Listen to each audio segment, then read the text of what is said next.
বছরের পুরনো প্রাচীন মন্দিরে। আমরা কিন্তু অনেকটা উঁচুতে আছি। চারিদিক শুধু জঙ্গলে ঘেরা। পরে দেখা হবে।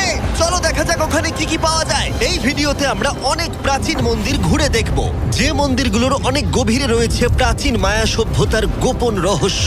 তোমরা এখন যা যা দেখছো, মায়ানরা সেগুলো চাইনি যে আমরা দেখি। আমরা এমন সব জায়গায় যাব যেখানে আগে কেউ যায়নি, এমনকি পৃথিবীর সপ্তম আশ্চর্যের একটা আমরা ঘুরেও দেখব। আর এইসবের জন্য আমাদের হাতে মাত্র 100 ঘন্টা সময় আছে। ভাই এই সিঁড়িগুলো কিন্তু বিশাল উঁচু। আগে আমি একটা এসকেলেটর খুঁজবো। চলো মায়া সভ্যতার গোপন রহস্য আবিষ্কার করা যাক। এটাই হলো মায়া সভ্যতার বিশাল মন্দিরে ঢোকার প্রধান দরজা। সুড়ঙ্গটা সত্যিই গভীর।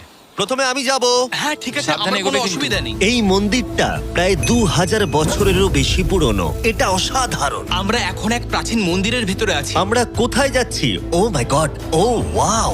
এই মন্দিরে ঢুকলে প্রথমেই দেখা যাবে একটা বিশাল মূর্তি, যে ছিল একজন শস্যের দেবতা, একটা জাগুয়ারের মুখের ভেতরে। এটা সত্যি অসাধারণ।